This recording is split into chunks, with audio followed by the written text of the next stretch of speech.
insane, so I'll warn you, don't read it in one sitting. It gets worse and worse and worse. That's actually a pretty decent chapter. What else about this horrible thing? There's 2 book on tape versions, and there's a lot of really bad YouTube readings of it where people are either crying or drunk while doing this. But yeah, that's my Immortal in a nutshell. I actually genuinely enjoy how horrible it is, so feel free to like fan with me on it later. But we're gonna read some of these other beautiful things I have. I'm just gonna pick them out randomly. The way I usually do this, I have one more video to show later on. I might show a few other videos, but I usually get audience volunteers to read random things that I have saved. I'm going to, where should I go? Press a random letter on your keyboard. Just press a random letter. I heard Doom. Okay, who wants to read Doom? I'll suggest I think I saw your hand. Wait, who suggested it? Okay, well let you read it and you get to read the next one. Okay, guys. Okay, come right up. Hold my beer while I do this. You might need that when you're done. And the way I always say, read all of these exactly as they are written, typos and all. That just makes it better. I know it's hard. It's the hardest part. Yeah. Doom, repercussions of evil. John Stalvern waited. The lights above him blinked and sparked out of the air. There were demons in the base. He didn't see them, but had expected them now for years. His warnings to Cernal Josen were not listened to, and now it was too late. Far too late for now, anyway. John was a space marine for 14 years. When he was young, he watched the spaceships and he said to Dad, "I want to be on the ships, Daddy." Dad said, "No, you will be killed by demons." There was a time when he believed him. Then as he got older, he stopped. But now in the space station base of the UAC, he knew there were demons. "This is Josen," the radio crackered. "We must fight the demons." So Josen got in his Palsma rifle and blew up the wall. "He going to kill us," said the demons. "I will shoot at him," said the cyber demon, and he fired the rocket missiles. John plasmade at him and tried to glue him up. But then the ceiling fell and they were trapped and not able to kill. "No, I must kill the demons," he shouted. The radio said, "No, John, you are the demons." And then John was a zombie.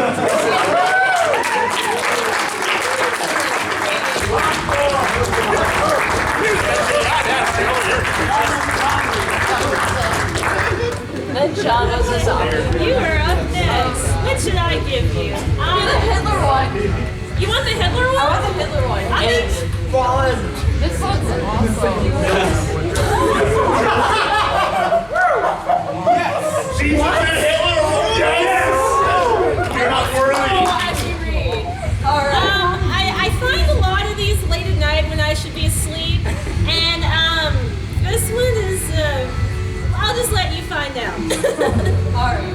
Jesus and Hitler have been living together for almost 2 years now. They did everything together. Go shopping, shower, and they had intense fuck sessions. Slave boys rented from the local Jewish temple. They were like an old married couple except for one thing. They weren't married.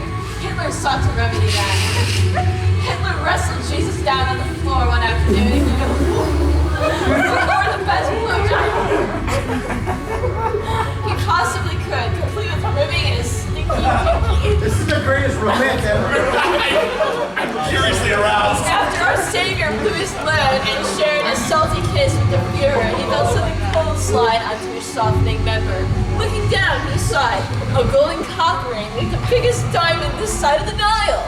"Oh, Addie, does this mean what I think it means?" Hitler was too choked up to say anything, but he nodded.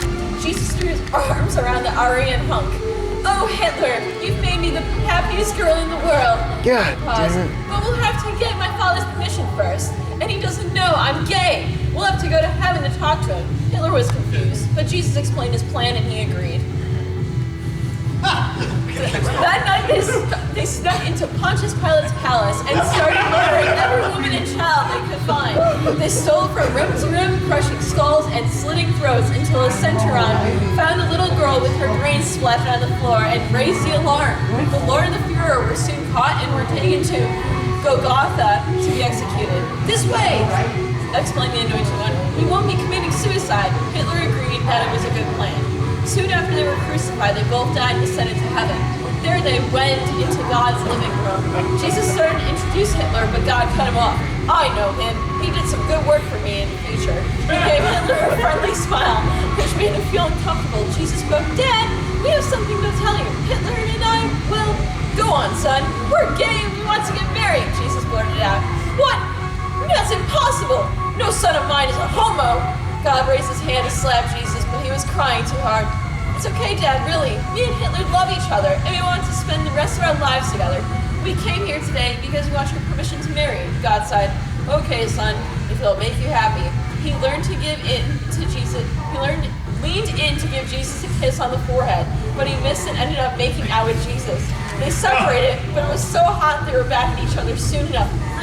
Oh God, what am I doing? Said God. He tore off his clothes. Hitler was already nude, and Jesus slipped off his toto with a shrug. What?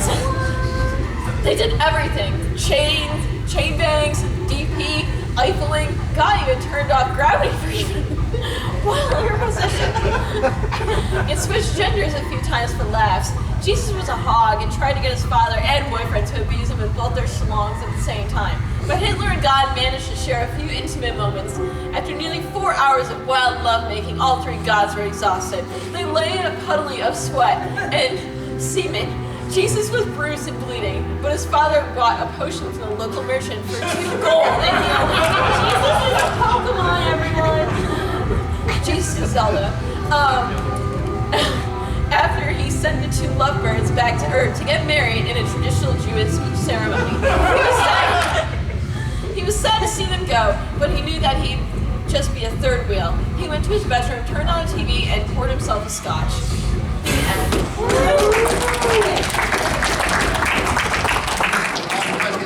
See y'all in hell.